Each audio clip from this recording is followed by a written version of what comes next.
All NPCs hate my character. So it started with an NPC, 1, the DM introduced, and it was clear that my character and the NPC had a history with them of some sort. A couple of sessions we kinda danced around each other but nothing ever came of it, and my character had also made it clear that no feelings etc would be involved. My character did however hit it off with another PC. Before something came of it, the DM let my character know that he was supposed to be married and in arranged marriage soon. My character then broke things off with the other PC before it really started because he didn't see any way of it working out. He is very much used to doing what his family wants at all times. Now every NPC the party meets is super rude to my character, even if they don't really have any reason to. If I try to solve situations my ideas never work. The NPC, 1, is constantly there and apparently tells everyone how horrible my character is. Though technically they are supposed to be friends, and honestly the last 2 sessions were pretty crappy. In one of the sessions I literally didn't even get to do anything but just got her. I'll tell you after the session what happened with your character. I only got that info after asking for an inform of a VM and got 0 say in it, and it also didn't really do anything. I'm pretty bummed out about it since the campaign has been running for a while and it was super fun at first. Now I'm honestly thinking about dropping it. I feel like at best my character is there to make a fool out of himself. If anything is unclear or written in a weird way, sorry, English is not my native language.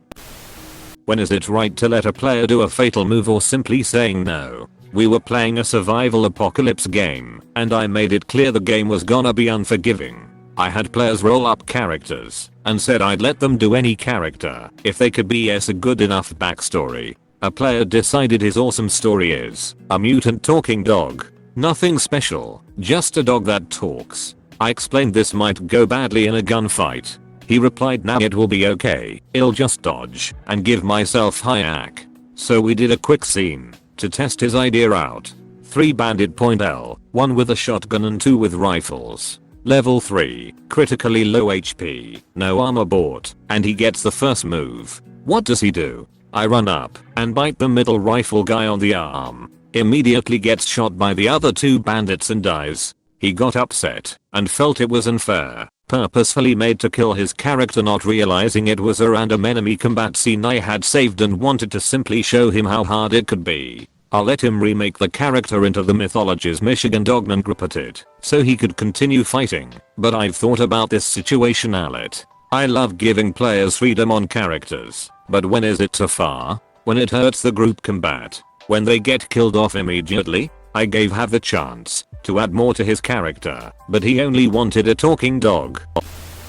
3 hours of wasted time just to find out I can't play a black PC. So I hopped on Roll20 LFG and found a game. Applied through an annoying questionnaire and a whole screening process via Discord voice chat. Was accepted. Set out a time and date with the DM to do character creation. Since it was homebrewed and tedious, go through the whole character creation process for 3 hours with the DM, and then we got to the PC token picture. He sent me a list of young British celebrities on IMDb, so I picked one off there, John Boyega. I cut the background out and sent him the image. Instantly I heard a groan. He then went on to explain how in his homebrew fantasy world, there was only white people in the city the game takes place in. He then said some bullshit about realism to try and justify it. I accepted the wasted time and just dipped. I truly can't understand why you would make an entire homebrew world just to segregate people in it. Quick little update. Last night on the LFG post I left a comment saying something like maybe you should let players know they can't play non-white player characters. Now it's the day after and surprisingly the post is no longer there. Pathfinder Slave Campaign. Be me. Get invited to Pathfinder.jpg. Think it'll be cool to play a druid. Think I'm going to explore the world. Think I'm going to kill big bad evil guys and save the world. Think that my character will be legendary and people will remember their name. Game day starts. We start the journey going on a ship and will explore the world. We get captured by slave traders. We get tortured below the deck of the ships and starve for 4 months. So weak that even getting touched lowers your HP. So weak that the group resorts to eating the other people who died. We finally get to the destination. Time to escape. Eggs. Immediately get branded with a slave mark. Whatever, when we escape we can just hide the mark. Forced to RP as a slave for the rest of the campaign until we died. So what do you do today? IDK go mine and sleep for the 1675 day in a row. Repeat until we all died. Corduit, the 1000 health Primordial Paladin-Wizard. This was literally my first D&D campaign and we were all level 5, so you probably expect us to fight a swarm of cranium rats, right? Nope. We fought Corduit, which the DM slipped up and said is a primordial. Canonically supposed to be on another planet, to not destroy the gods. He can also cast 3rd level wizard spells, and is a paladin.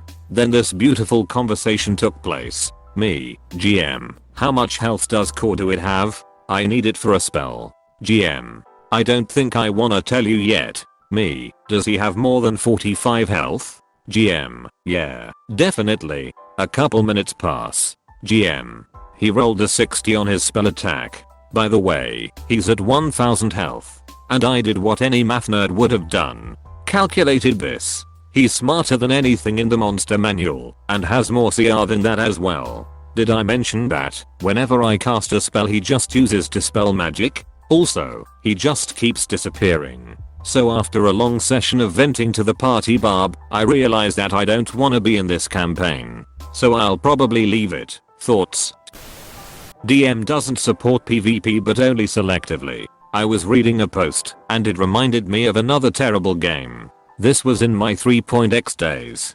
It was a faceta face game, remember those? At a friend's house. I had chosen to play a half-orc sorcerer who was also devoutly religious to Oladamara, god of mischief Ike. Another player, upon learning of my choice, rolled up a cleric, specifically also of Oladamara. I didn't think anything of this at the time. Then the campaign starts. This cleric keeps passing notes to the DM who reads them, smiles and or chuckles. Then the game goes on. Minutes later, I'm having an interaction, trying to persuade or intimidate, usually when I'm suddenly seized by terror, or I start speaking gibberish, or I piss myself, etc.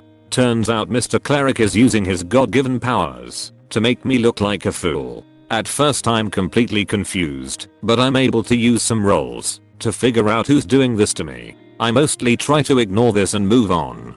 That is, until the cleric casts magical terror on me in combat, causing me to run headlong into a group of bugbears and almost die. At this point, I'm so completely done. I pass a note to the DM. Prepared action. The next time the cleric opens his mouth, I cast Fireball with his position as ground zero. The DM frowns and immediately reveals my note. He says I don't allow PvP at my table. Me, with the most fed up expression on my face. So what do you call what he's doing to me? That last spell almost got me killed. DM. That's just harmless fun, in line with how his character would act. Even if you died, he would have brought you back. Me. Well, I have a scroll of revive in my pack. If this kills him, I'll bring him back. I cast Fireball on him.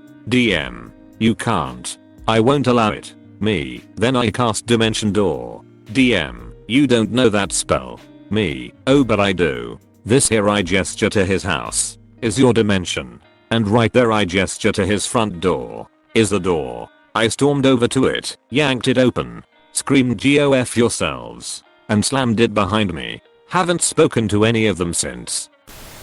DM routinely adds 23 additional dice rolls after a player succeeds on a check, to ultimately give them no information. Example. Player, I'm looking for rats in the cellar. I want to speak with animals about. Insert quest here. Players at table, excited because our druid has not gotten to use this ability at all in our urban setting so far. DM, roll perception to see if you see any rats. Player, 22. DM, okay, if there are any rats here, you see them. Let me roll percentile dice to determine if there actually are any rats. Though rolls under whatever arbitrary target he set, this is the most annoying part of the story to me. And he constantly does 2-factor rolls like this. DM, okay, you see some rats. Make an animal handling check to make sure you don't scare them off as you approach them. Speak with animals would not require her to approach the animals, but whatever. Player. 17. DM, okay, cast your spell. What do you ask the animals? Player, did a person matching this description come through here? Failing that, who or what have the rats seen or heard in the past 24 hours? DM, make a persuasion check. At this point, the player has spotted the animals, used magic to communicate with them, used animal handling to appear non-threatening, and is still being asked for persuasion for the most basic of information. Player 23. DM, the rats don't have anything to offer you. They are just rats in a cellar. Like, just say there's no rats if we are supposed to dead end here. Player crushed all her ridiculous checks, burnt a spell, and got nothing for it. Not lore, not a side quest breadcrumb, not a fun roleplay interaction, just nothing. This quest was the main plot hook BTW, not some random thing we were poking around for. We dead-ended on the investigation and went back to our shelter where the NPC gave us the right lead to continue on. Please, don't do this to your friends. I thought I was tapped out to stories, but a recent incident happened I'd like to share as more of a sad than anything. So, I've been chatting with a friend, we'll call him Chuck, about being a Starfinder game. Chuck was excited about it, and so was I. I told Chuck I still needed to find players still and really nail down a good schedule for me to actually DM it, so the campaign wouldn't really kick off for a while. Later, me and Chuck are in a Discord server with about 10 other people in a tabletop server we hang out in. It was at this moment Chuck decided to announce that I was going to be doing a Starfinder game and needed players. Being a tabletop server, naturally almost everyone was on board and started asking questions about the campaign. Since it's been less than a day, I hadn't even thought of a story yet and didn't have anything to tell them. I simply just told them I'm working through some scheduling issues and will get back with them if and when I decide to do it. Crisis averted, or so I thought. The following morning, Chuck pesters me asking when I'm going to be doing the Starfinder game. I told him the same thing I told the other people who asked and went about my day. Later that night I get a Discord link from him inviting me into another server. This isn't uncommon. He sends me servers to check out all the time. So I accept it. Turns out it's a server of about 12 people who he said were interested in joining the Starfinder campaign you were going to DM. It didn't take him long to promote me to owner of the server and I could already see everyone had been brainstorming character ideas and schedules. When I messaged him in DMs about it and told him I still didn't have a time, nor did I want to host a game with a party larger than 5, he simply said, "I'm sorry, my bad.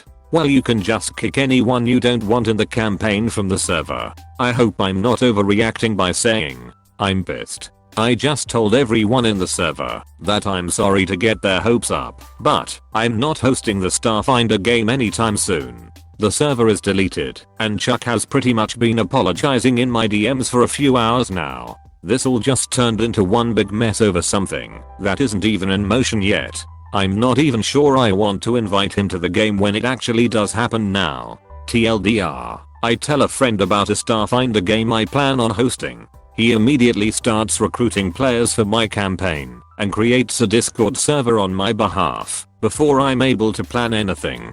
He gives me ownership of the server and I shut it down. Sketchy neckbeard turns single player RP into catgirl creepfest. A few years back, I put out a call for players on FB and got a bunch of replies from people who wanted to play but had a hard time finding a DM. Perfect, I thought. The player numbers started to wind down while figuring out scheduling, as is expected. But I had one player who really wanted to play the game but couldn't make scheduling work, so he suggested an asynchronous single player game. Sounded easy enough. I could reply on my own time. So why not? Now I know why not. So I'm a young woman, was in my mid-20s at the time, and this player was a guy I met at an AninCon who seemed friendly enough. I hate to call that alone a red flag, but in hindsight, it kinda was. I tell him the basic premise. It's Rupfacused D&D 5e, but with themes of cosmic horror. In a homebrew setting, weird portals are opening up around the starter town, and he has to figure out how to close them before anything too dangerous gets through. Since he was playing by himself, instead of with a full party, I told him that I'd fill the setting with different NPCs he could recruit for his adventures. His first question, Can I build relationships with the NPCs? I replied that of course you can, it's an RP heavy game. And your actions and conversations can get NPCs to like/trust you more. No, I mean romantic relationships. I raised an eyebrow and said that some NPCs could possibly respond to romantic gestures depending on the character and how it's roleplayed. I generally don't have an issue with PC-PC or PC-NPC relationships, after all, but they're not the main focus by any means. You're okay with adult content, right? I immediately saw where this was heading and told him this may not be the kind of RPG he's looking for. This was a magic adventure RPG, not a dating sim. He insisted he was just asking out of curiosity, then asked a lot of questions about NPC appearances, including if any were anthropomorphic and how old they were, pretty much alluding to are they hot/catgirls and legal? At least I hope that adult age is the answer he was looking for. I blocked him on Discord and FB. I'm glad I shut him down fast and that he showed his true intentions before we actually started playing.